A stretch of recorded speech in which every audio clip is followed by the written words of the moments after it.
Hi, everybody. Welcome. Please introduce yourselves in the chat box, and then we're just going to wait for a little bit, and then we'll get started. But thank you for joining.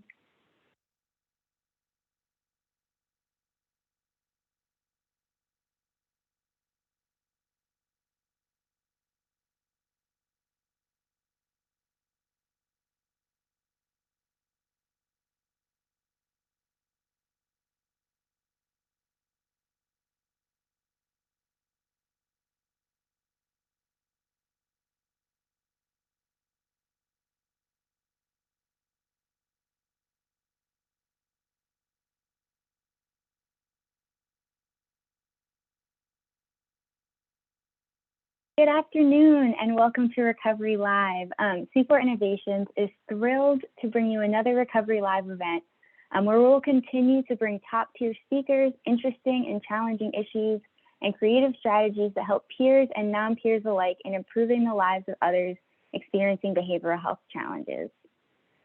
We at C4 Innovations are committed to advancing recovery, wellness, and housing stability for people who are marginalized. We're committed to reducing disparities and achieving equitable outcomes. We engage, support, and partner with service organizations, communities, and systems to develop and implement research-based and evidence-based solutions that are person-centered, recovery-oriented, and trauma-informed. You can learn more about the work C4 does by visiting our website at c4innovates.com. Don't forget to follow us on Twitter, Facebook, LinkedIn, and YouTube. Today's Recovery Live events are like all of those in the past. They're very interactive. You engage directly with our speakers and with each other through the live chat box. The speakers will share some of their initial thoughts, and then we'll answer questions you raised during this event. Audience members are in listen-only mode and can introduce yourselves, post questions, share ideas and resource links, or let us know about your tech difficulties by typing them into the chat box. If you'd like to send a private message to the host, please be sure that you've used the drop-down arrow and select all panelists in order to get your message directly to them. But we encourage you to participate in the chat to the extent that you feel comfortable. So to do that, just make sure you've selected the hosts and attendees options, which should be the default setting anyway, and your message will go out to all of us in the meeting room. To access the chat, click the word chat on your screen and the chat box will pop out. You can resize it a little and then click and drag it to the side so it stays up but mostly out of the way of the other content. Today's event will last approximately 1 hour and is being recorded. The recording link will be shared with all registrants after the event. It will also be available on the C4 YouTube channel listed on this slide. If, as you're listening to this content, you feel that your organization may need technical assistance around this or any other topic, please email us at training@c4innovates.com. We're happy to discuss your needs, brainstorm strategies and potential solutions, and work together with you to determine the best technical assistance available to meet your individual needs. So I mentioned earlier that C4 and Recovery Live events work to bring you top-tier experts and speakers to provide input and expertise on a variety of topics. So today we'll be exploring how to engage youth voices to inform change with both adult and young adult experts on this topic. I am pleased to start our discussion today with Nate Batiste III, who is a Project AMP Fellow and Intern at C4 Innovations. Nate will be followed by M. Daniels from Joyseed Consulting, who is a master educator and leading expert on the impacts of trauma on adult learning, and Audrey Wong, who is a member of our Project AMP Youth Advisory Board at C4 Innovations. So let's get started. I'm going to pose an opening question for all three speakers to respond to and one follow-up question for each speaker. Please be sure to add your questions into the chat or Q&A box, and then we'll be moving to a Q&A section after the speakers have shared their initial thoughts. So with that, I'm going to pose a question to Nate first. Nate, can you share with us what the benefits are to youth engagement in developing prevention and early intervention programs? Yes, this is such a great question because youth are an untapped potential. They have so many resources at their hands and at their disposal that it comes very naturally for them. So by allowing youth to build and design these programs that they're eventually going to use and share with their peers, it's allowing them to help shape, ensure quality, and make sure that everything is youth friendly and has youth literature. You know, it was told to me that Some of these spaces that we attend to could be seen as adult-led or adult-themed, which isn't the case anymore because so many youth are stepping up and stepping out to ensure that their voices are being heard now. Thanks, Nate. And then I'll invite Audrey and Em if you have anything you'd like to add to what Nate shared. I will say I definitely agree with the part that like youth need to be integrated in these programs that they're going to be a part of and also sharing. Nothing can be for youth if youth don't have a say in what goes into the development of these programs. Though that's how these programs become more effective and youth feel more comfortable in these spaces is when they get to be integrated into the decision making and the foundation of the very programs that they're participating in. Yeah. Good morning, everyone. And I think this is an incredible question. It gets asked a lot, and I feel like people who are involved in designing programs don't listen to the answer enough. And I think that one of the reasons that that happens is because we have this power dynamic in our society where adults are sort of automatically put into the role of experts, and youth, we sort of listen to them as advisors, but we rarely give them decision-making power, decision-making authority. We rarely actually do the things that they are telling us that they want us to do and the things that they need because we assume that we know what's best for them.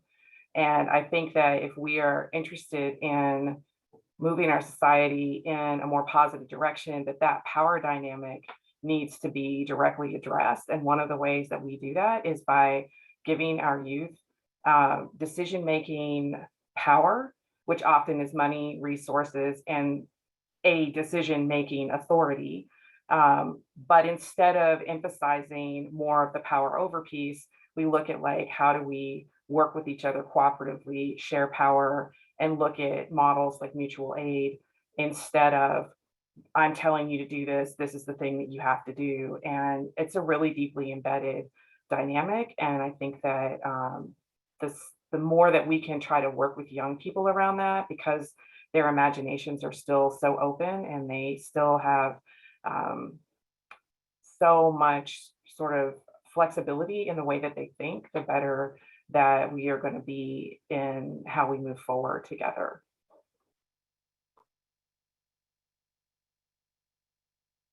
Thanks, Em. And that actually leads me into my next question for you, which is how can incorporating youth into the decisions for youth serving programs impact them in the future?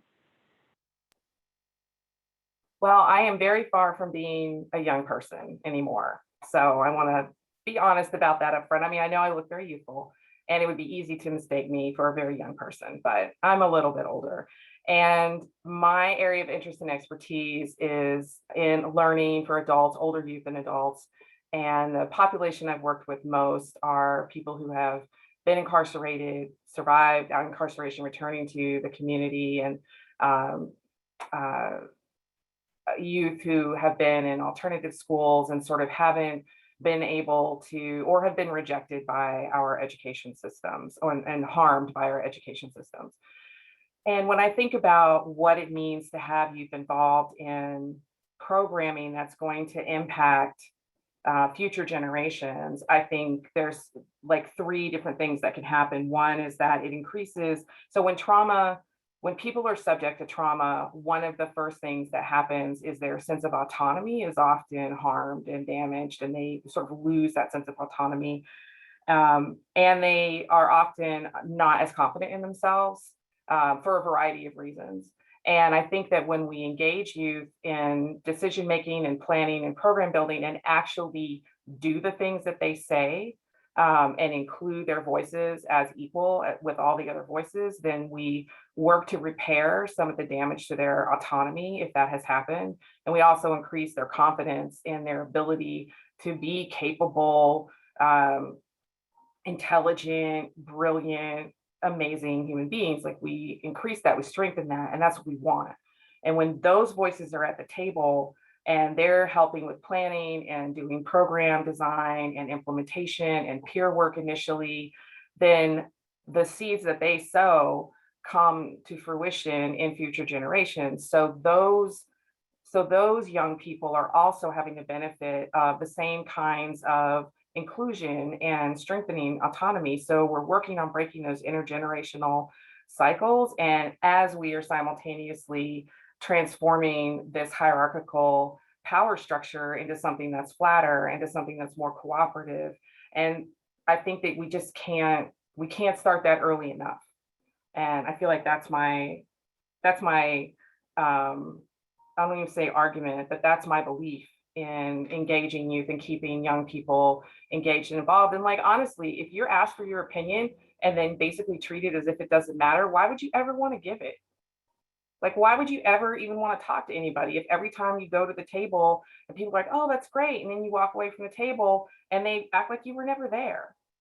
Like, that's really upsetting and it's really distressing, even if you're not a young person. So imagine what it's like to be young and be told that your voice and opinion matter, and then the actions that come out of that are that they don't. And I feel like that is just a reprehensible thing that happens very often and needs to stop. Yeah, it happens too often, and it's such a disempowering experience for everybody, and especially young people who this is maybe the first time that they're sharing their voice, and then they just get shut down or ignored. So definitely agree. And I want to open it up to Audrey and Nate to see if you have anything to add. I just want to reemphasize what Em said about making our actions line up with what we're going to say, what we say we're going to do. So if we say that youth voices and youth input matters, but then our actions don't reflect that, and how that can be harmful to youth, I really just want to emphasize, like, as a high school student going into that power dynamic of automatically thinking that the adult is the one in charge and we're going to do what they say, that's very like intimidating. So if the actions of adults reflect what they say, that youth voices matter, and that youth input matters, that as a high school student and as a young person just makes me so much more confident, knowing that I can be open with this group of people who are actually going to take what I have to say into account. And it'll prepare me for the next time I want to add something, or I feel like I need to bring something up, because I know that I'm actually being heard and it's not just going in one ear and out the other. I agree with both M and RG, because like M said, if you're offered a seat at the table and every time you get there, they're just like, well, you don't really matter today. You're not really going to do anything today. They put you on a back burner. It's kind of, like she says, disheartening. It makes you feel as though that you're not even an equal, a partner. Your thoughts aren't accepted. You know, one of my favorite quotes is, nothing about us without us is for us. And it totally fits the entire situation with youth engagement, youth voice, with everything dealing with youth, because youth are undermined constantly. They're always told that they're not good enough, or they don't know enough, or they don't have enough experience. Well, how can they get experience if every time they come to put in work, to put in their ideas, you're always telling them no? So that is why it's so important that youth are a part of decision-making processes for anything and everything that involves them. Adrienne, is it possible for me to add one more piece to that, or do we need to Absolutely. go on? I wanted to say, oh, thank you. So I wanted to also add, and we didn't talk about this as a group, but I was just thinking about, like, one of the missions of C4 is to look at historically underrepresented and marginalized populations. And I want to say youth have been historically marginalized and are just sort of consistently undervalued and unseen. And part of that, when we talk about experts, that construct of expert is Eurocentric. Like, that's a Eurocentric construct in the way that it's sort of developed in the United States. The way that it's developed in higher ed, the way that it's developed in education, is that there is one tiny sliver of knowledge, and that one person is a defined expert in this area, and that doesn't leave room for other people to bring in their own experience and their own expertise. And so I think that when we address that, when we look at like how are we defining what an expert is, like that's automatically anti-racist work. So if you're curious about like how do I do anti-racist work in my organization or in my own life, like look at how you think about expertise and look at how you interact with people who are considered experts, and look at how they interact with you. Are they willing to listen? Are they listening? Are they bringing your voice in? And think about that as every time I'm working in that arena, I am trying to do and hopefully am doing anti-racist work. And I should have added that at the beginning, and I just slipped.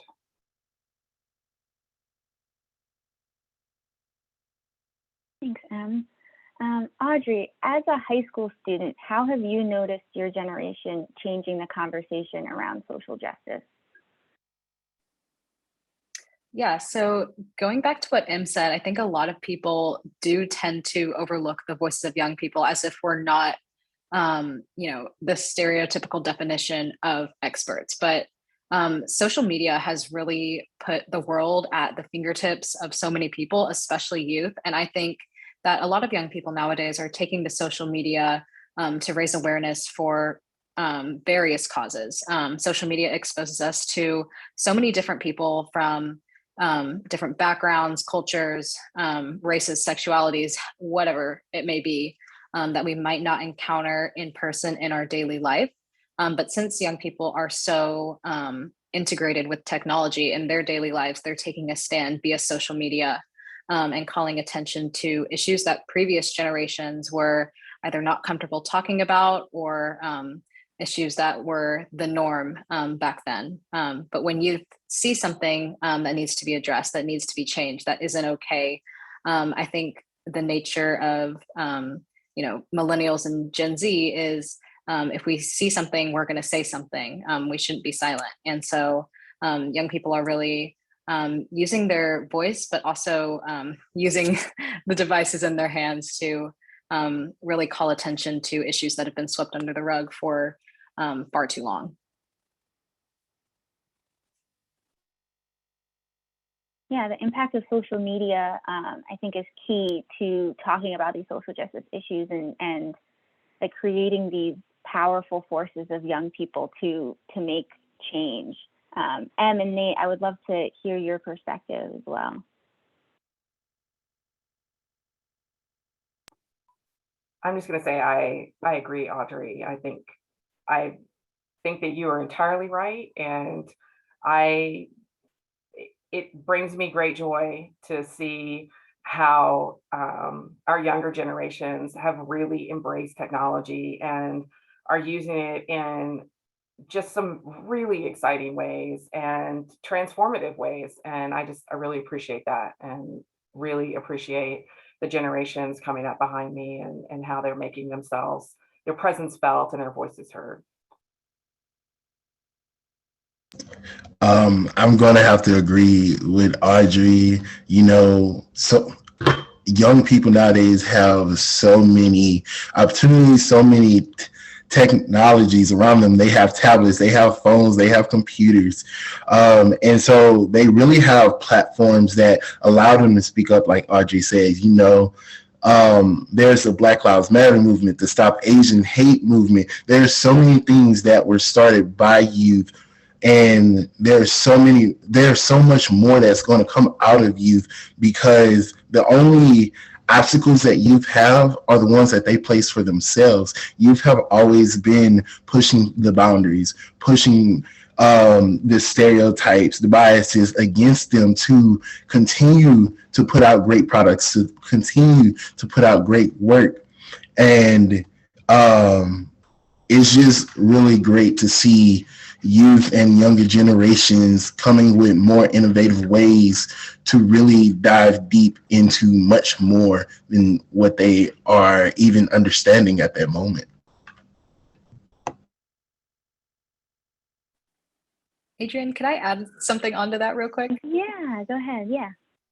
Okay. I just want to say that if you don't identify as a young person and you're looking for ways to integrate youth into positions of like power or decision making, I think one way to start is to just keep an open mind and like be receptive to learning from youth. I think especially with technology, at least some of the adults in my life, my parents, perhaps aren't as well versed in the world of social media and technology as my siblings and I. And so we're able to teach them things about like how Instagram works, or it doesn't even have to be about technology, but just anything in the realm of social justice and young people are things that people from older generations can be receptive to and learn from. I think a lot of times, at first, my parents weren't really receptive to learning things from us. They, if they didn't know how to take a screenshot,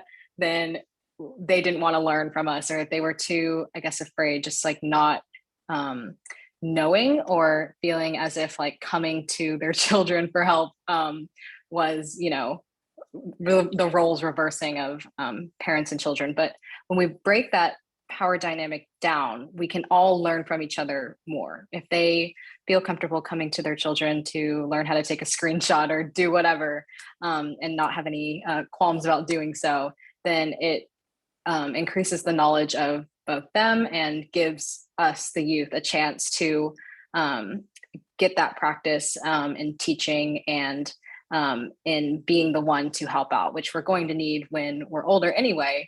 And so I think it really just streamlines progress for both sides of the dynamic.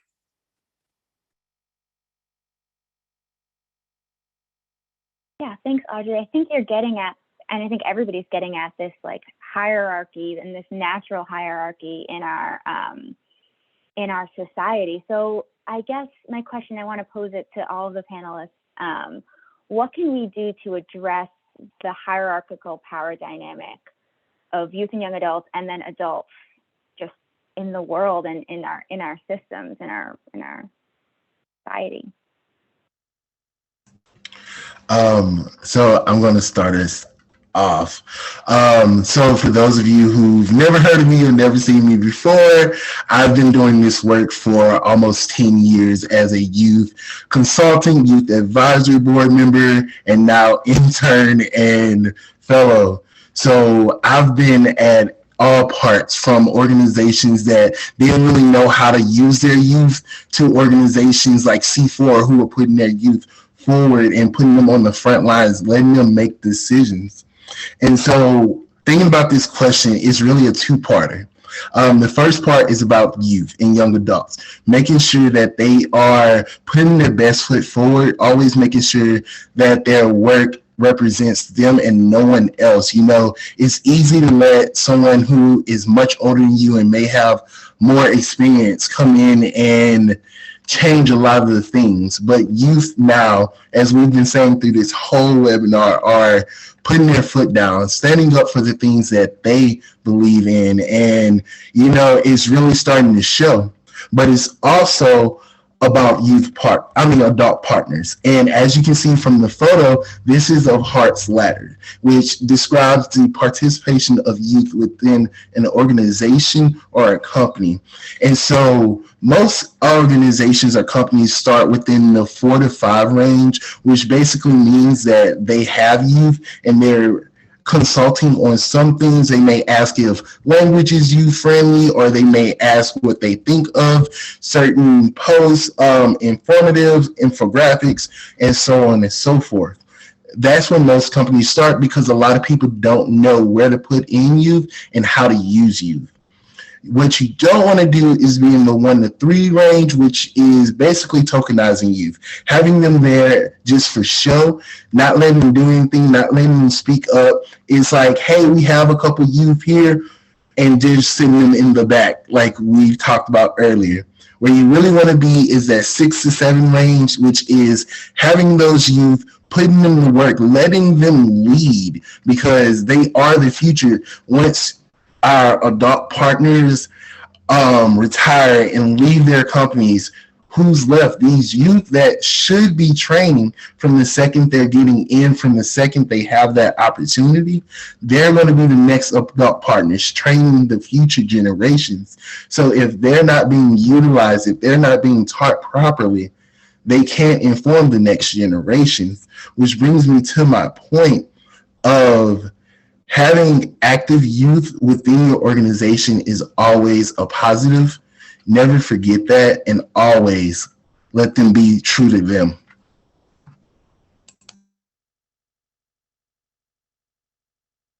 Thank you, Nate, and thank you for sharing this, like Harts Ladder and the different levels of youth engagement. I think it's important to think about as an organization that serves youth, like where do we fall on Harts Ladder, and where we can go from here, and what we can do to improve equitable relationships. So thank you. I'll also invite Audrey and Em if you want to share anything about challenging that hierarchical power imbalance.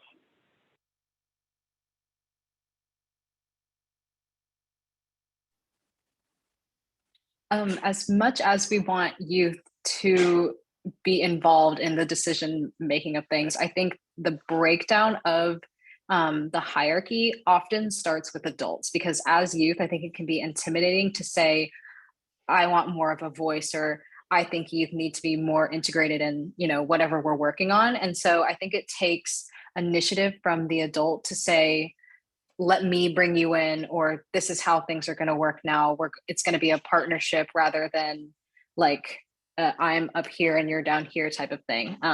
So if the adults can take the initiative, I can tell you that youth will take that and run with it.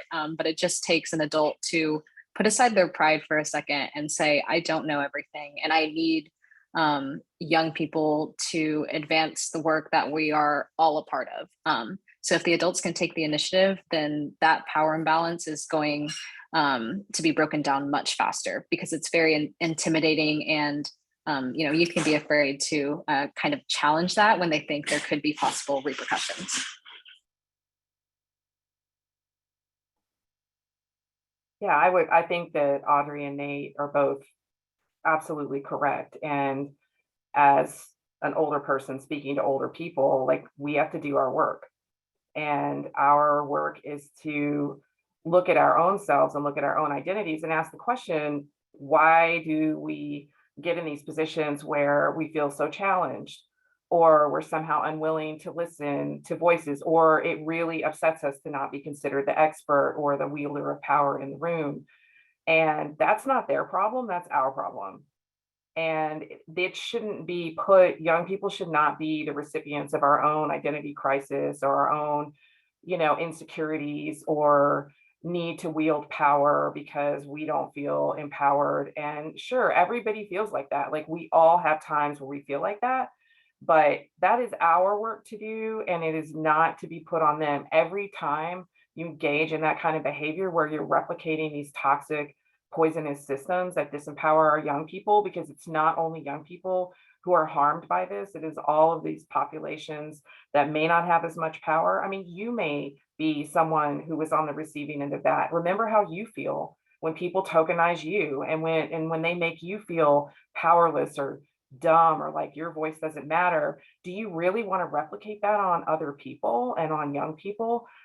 Most of the people I've met do not want to do that, and they don't do it consciously, but we're not reflecting enough on the impact that we have. And we have this like good intention, but we don't really look and examine and reflect and listen to feedback on the actual impacts. And that's real important to remember. Your good intentions really don't mean anything. What really means something is, what is your impact? Are you actually bringing youth to the table? Are you listening to them? Are you putting their ideas into action? Are you giving them resources and support so that they can do the work that they want to do? Or are you just taking their ideas and putting them in your own framework and then using them for yourself? And that may be a hard thing for you to hear, but it needs to be said, and we need to do the work around that. Yeah, that was so beautifully stated, and I think it takes some self-reflection too, because a lot of us don't realize what we're doing and we don't intend to be harmful. We don't intend to tokenize people, but actually taking a look at our actions and then the products that we're producing, and making sure that they're youth informed and that we're actually giving youth the power to make changes is really important. And so something I also hear a lot is that young people don't care enough to get involved. And so I'm just curious to hear what your thoughts are on this, like, youth apathy that we hear a lot of folks talking about.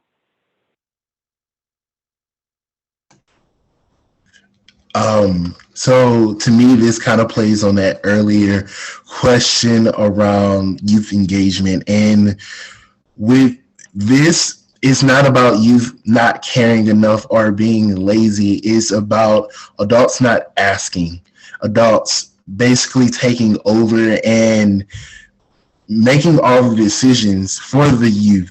How can youth be engaged? How can they be actively willing and wanting to participate if they're just for sure they're pawns? Basically, they aren't getting to make the decisions. They aren't even given ideas, letting their ideas be flown. And being a youth who was in that, it wasn't pleasing. It was one of those things that you just did and couldn't wait to get over it. It was like a job that didn't pay you, which no one wants. And so looking at that situation is just one of those things that you have to constantly look at, and you have to analyze, are we just using our youth? Are we keeping them for no reason? Are we actually letting them do what they can? Are we using their full potential? And if not, there's always ways to improve. There's always someone that can help. So never be afraid, like Audrey said, to ask youth, to ask other organizations, and do your research. Audrey, do you want to jump in, or is it okay if I jump in? Go ahead. So I was gonna one, Nate, yes, thank you. And two, I think this is another opportunity to do anti-racist work, because using youth as a resource to be extracted and then discarded is also part of white Eurocentric constructs. Like, that something is only as valuable as what we can squeeze out of it, what we can extract out of it, and it's not inherently valuable for its very nature, just for existing, for being here. Like, that is an extractive mindset. That's not a creative mindset. It's not a generative mindset. It's not positive in any way. And I know I am definitely uninterested in sitting around tables where I think that people are just going to mine me for ideas and then cast me off to the side. And that's happened to me even as an adult, and it is very discouraging. So I think that the idea that people have that youth are apathetic is incorrect. It is inaccurate, and it is incorrect. Young people that I have worked with and that I've engaged with have not been apathetic. We make them apathetic. Our approach to them, our extractive behavior towards them, our good intentions that are followed up with bad impacts or even negligent or disregarding them, those impacts, it's not even really apathy, it's beat down. Like, we just beat them down. We ignore them, and then we're surprised, like, why aren't youth voting? I'm like, well, if you were told for 18 years that your voice didn't matter, why would you bother? That's not apathy. That's how we trained people. That's how we train them, just by following our example. So again, this comes back to, this idea of stop looking at young people like resources to be mined, and start looking at them as valuable individual people with their own brilliance and their own experience and their own, values and cares that they bring into the work, and start acknowledging that and giving them releasing the hold that you have on power, that we have on power, so that they can come into that with us and we can care for each other.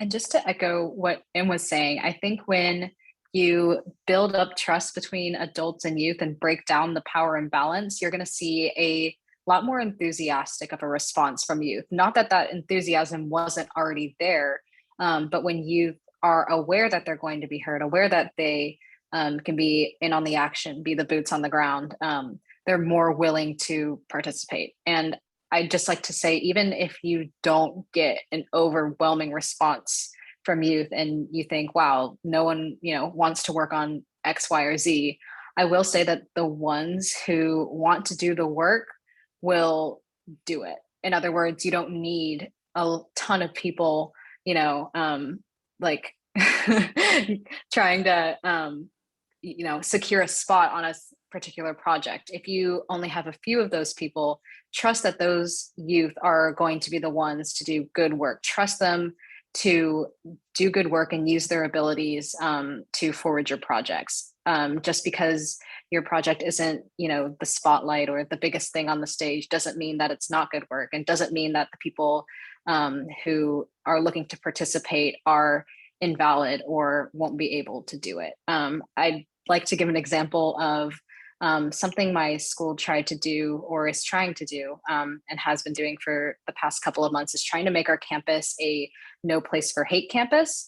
And basically what that entails is having a committee of students, parents, and teachers to work on projects that promote inclusivity within the school. And so we had an initial meeting. If you're a student, come to this room. We're going to meet and talk about how this committee is formed. So if you'd like to come to the meeting and possibly be on the committee, be there at this time. And we didn't have a lot of people show up, and it was disheartening at first because we thought, wow, no one wants to do this. We only had staff members and parents. Like, no youth want to be involved except for like a couple that were scattered around the room here and there. And while that was disheartening at first, what we realized is that those people who showed up are the ones who showed up for a reason. They showed up because they want to be there and they want to do the work.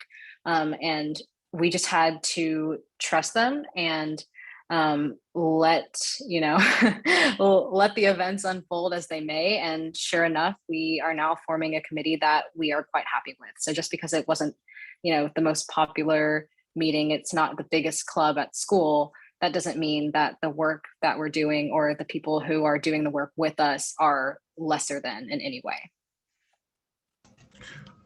Adrian, can I hop in for just a second?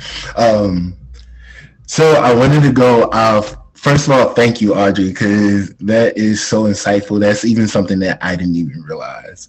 But I wanted to go off an earlier comment that Em made about not beating down youth. And it stuck in my mind. And it was, there's a difference between beating down youth and giving constructive criticism to youth. And a lot of criticism and constructive criticism, and a lot of that kind of blurs that line that's in between. You can think that you're helping youth by always praising them, scolding them at sometimes. There's so much that you may think is actually helping you that aren't. If I'm constantly being told this is wrong, or I did this wrong, or that's wrong, that's going to discourage me. But also, if every single time I do something, you're telling me that it's great work, it's doing this, but you're secretly going behind and fixing all of my errors, that's also another form of beatdown. It may not feel like it. It may seem kind of crazy to think of it that way, but you're not actually helping them. You're hurting them in the long run. But if you're giving them constructive criticism, and I always praise Adrian because she's over me and I get her to look at every single thing that I do. She always tells me what's lacking from it, what I did great, and what I can improve on. And I've never put out anything since I've been with C4, since she's been with me, that hasn't been up to par, because she's telling me the truth. She's making sure that I'm on my best game, which is keeping her on her best game. Can I give like a 2 thumbs up to Nate and add a little something to his his statement. And that is something that I think that the art of giving feedback to people is something that is really overlooked and neglected. And I think that when we talk about sort of the impacts of trauma, because we are on a recovery call for Recovery Live, and so much substance use is really about a trauma response. And I think that the way that trauma impacts the brain and the body, undermines confidence, really can compromise people's ability to think of themselves as really strong learners and able to sort of grow. And I think when I was working with students, when I work with them, one of the things that's really important is not for them to hear my perspective on something all the time, but for me to support them in being able to learn how to reflect on their own work and being able to sort of think through, oh, how did that go? What was my initial, what did I want to have happen? What happened? How do I feel about, like, is there a gap? So that piece of it, of helping them learn how to assess their own work and place their own value and set their own goals, like, that piece is so critical, because not only does it offer them a practical, like, it's a practical skill, but it also can counter some of the impacts of trauma, like literally in the brain. It can help offset some of the things that happen when people are, stuck in traumatic situations, or their bodies just, packed with stress hormones. Like, getting them to stop and sort of think about that strengthens the connection between the fear center of the brain, the amygdala, the survival center, and the prefrontal cortex. So those two areas should be talking to each other. And part of what Nate is talking about, which is this, not just consistently reinforcing all of these negative feelings, but actually getting people to think more about what they're wanting to do and how that's working out, is so much more effective and impactful and overall just sort of useful for them than me just telling him, oh, good job, buddy, you got up today and took a shower and put on a shirt. Well, that's amazing. That's fantastic. I'm glad you did that. Like, that doesn't help him in any way. Like, it may make him, maybe he hasn't been able to get a shower in a few days. So maybe that was a little piece of positive reinforcement, but it's not really something that is going to have a deep and meaningful impact for him. So that's my 2 cents on that.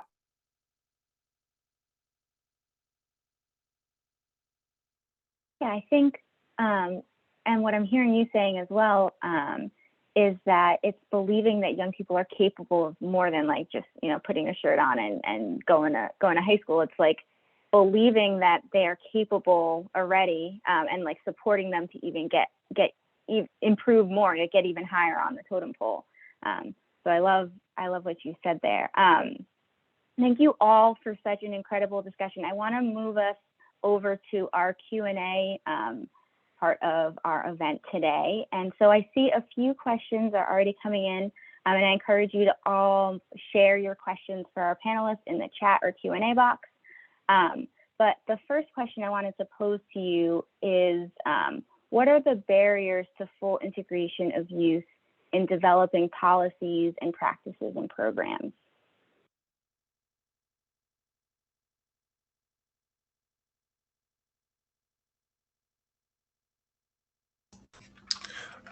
So the biggest barrier, in my opinion, is adult domination. And what I mean by that is basically tokenizing youth, as we talked about earlier with Harts Ladder, and making all the decisions for them because you feel as though you're the expert in the field, even though that youth has their own expertise that you may not have.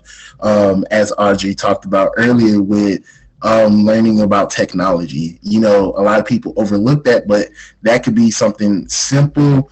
That's what youth are very much experts on. And so adult domination is one of the biggest barriers with youth integration.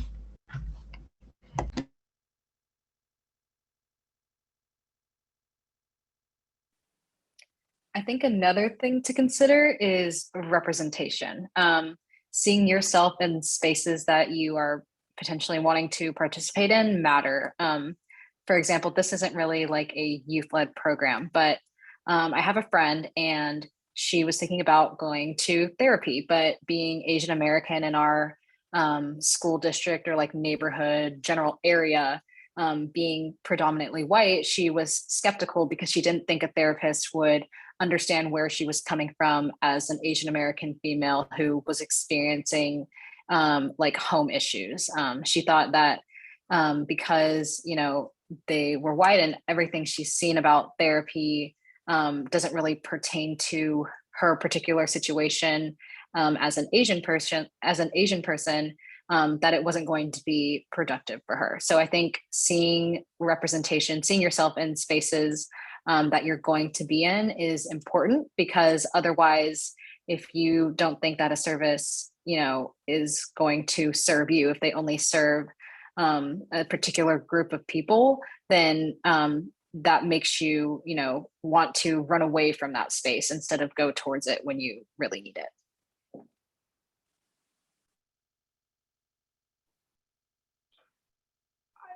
I think that systems protect themselves, and systems were built by adults for adults, even if that wasn't a conscious intention.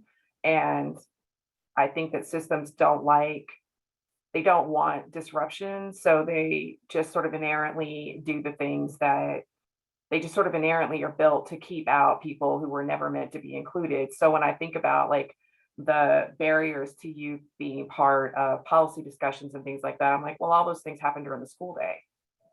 And there's no conversation about how do we do this. I was talking with a friend the other evening, and they're on like a citizens review board of the police. And there was a conversation about like, why are there no people with lived experience on this board? Why is it all legal professionals? And the answer is because it's all done during the workday, and people with lived experience need to work and can't just they're not getting paid to be there a lot of times. They're, you know, can they get childcare during the day? Things like this. I mean, lawyers get paid a lot of money, and they're also getting paid to be on this board. So that's an example. But when I think, you know, when we have youth advisory committees and things like that, what are schools doing to bring those things? Can they bring those things into school spaces? Like what can these systems do to create bridges?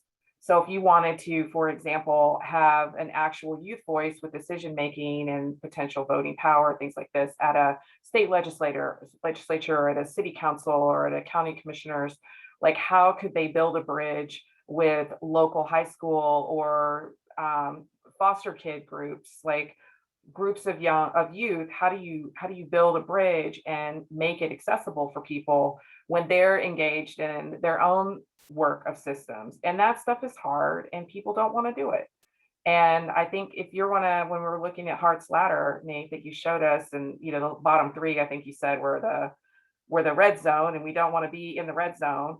So, I mean, if you want to continue to tokenize youth, then just stay or ignore them or pretend they don't even exist, then just continue on your way. But if you're a serious person and you're like, we want young people to be involved, and you're part of a system, which most of us are, but like a governmental system or a, you know, society, education, foster care, and you want young people to be involved, then you have to look at the ways that the system itself is set up to be exclusionary, and you have to be the champion. Young people, any person who is on the outside looking in, it is very rare that without a champion on the inside who is kicking open those doors and holding them open, it is very rare for them to be able to like break a window. So you have to be the champion, and that is not an easy place for people to be. It means you have to take a risk, you have to stick out your neck, and you know what, too bad. That's your stuff. Like, you got to deal with your own fear. You can't let that stop you from doing the things that are right and that are just. So, you know, do your own work so that you can be there and be in these spaces for our young people and other people who need us to be.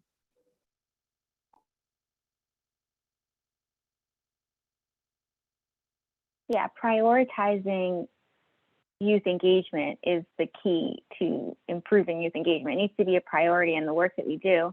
And so I have a question for Audrey and Nate, kind of on the flip side of that. What advice, you know, as people who work as youth and youth engagement work, what advice do you have for young people who would like to get involved in this?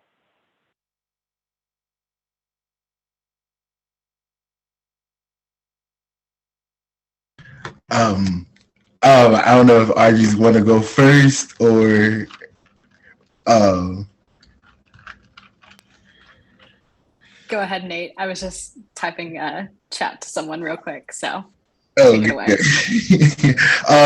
so my biggest advice for anybody would be, like Audrey said, those few that come, let them advocate for themselves. Those who are willing to put in that initial groundbreaking work for advocating for themselves, but not only themselves, their friends, their peers, everybody in their community, that is going to be the ones who are going to go above and beyond any and every time that they have a project, any and every time that they are tasked with something. Those are going to be your ones who are going to be leading in the future, leading that moment and in the future. But as well as to advocating, those students who are willing to advocate, you want to know your community. If you don't know your community, you're going to be that outsider. You're going to be just basically talking to no one at that point. If you know your community, you know who needs help, what are the issues of that community, and how to help them. So that's my advice.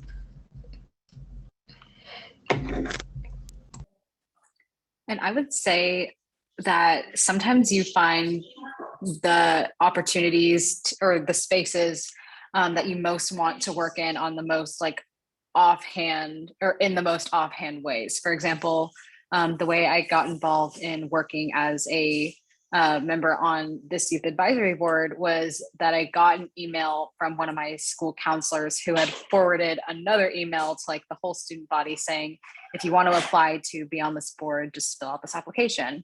And so this is something I never would have been exposed to had someone not just taken the initiative to forward an email to a bunch of students, someone in my school. So I just think giving youth the opportunities, whether you think it's going to yield results or not, is very beneficial because you end up finding those who will be committed to the work and those who are enthusiastic about the work in sometimes quite strange ways. It doesn't have to be like you saw a social media post with tens of thousands of likes and then you applied and then you sent out an application and like found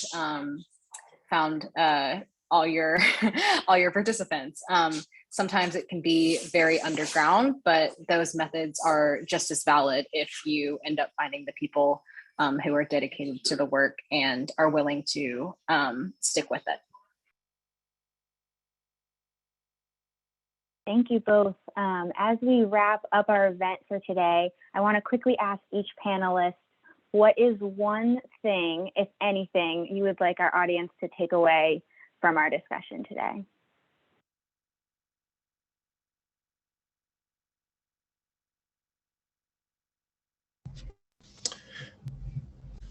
Oh no, Em, you can definitely go first. I'll go first and let our young people wrap up the conversation. I just think adults and elders, we have to look at our own. I put in the chat. We have to look at our own issues, our own unwillingness to share power, our internal biases, our internal sort of how we've been internalized to this hierarchical dominator way of working with people. And I think that if we are not dealing with that within ourselves and looking at our own organizations and our own circles of influence and our own circles of concern, then it's real easy to continue to say youth are apathetic, youth don't want to be involved.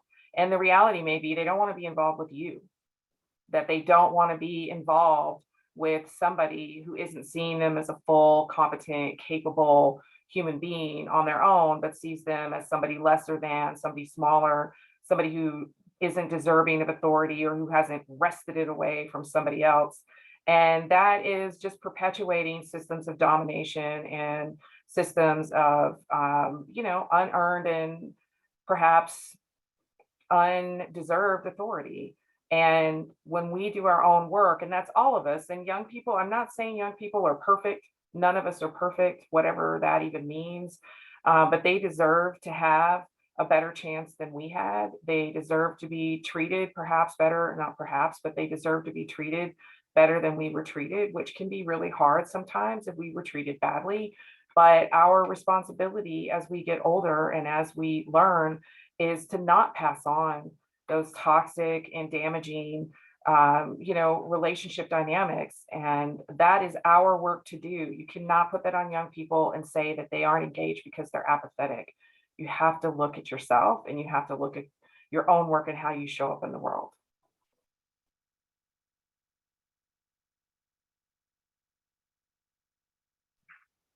Nate, do you want to go or should I add on? Okay. I just want to say that a lot of realms you might be working with youth on can be quite divisive, whether that's substance use or things with like equity or diversity, equity, inclusion, anti-racist work. A lot of that can receive quite the amount of pushback. And while that amount of pushback can be intimidating, I think what's important to know is that by breaking down the power imbalances between youth and adults, trust is built. And if you can trust in each other and rely on each other, that makes getting through pushback much easier and motivates you to keep going in the work that people are opposed to in a sense. And so I think when youth and adults working in the same spaces can trust in one another and youth feel like they can rely on the adults and vice versa, whatever pushback you might receive, whatever division is swarming around you will have less of an effect and help you to keep going in the work because the work is important and we can't let any pushback or anyone telling us not to do it to stop us. But if youth feel like they can't rely on adults or adults feel like they just need to take over, then that unit that's doing the important work is going to fall apart. And then the work just doesn't get done altogether. So the more you can build up trust, the more you will be resistant to any forces that try to inhibit you. I'm going to be real quick with mine. It's another one of my favorite quotes, and that's be the change you wish to see in the world. Always inspire your youth to do more, be better, and achieve greatness. Thank you, Nate, for leaving us with that quote. I love that quote too. And thank you, panelists. This has been an awesome discussion today, and thank you to our audience for asking such thought-provoking questions. We hope that you'll join us for our November Recovery Live on November 18th, as we'll be discussing the criminal justice system impact on marginalized men.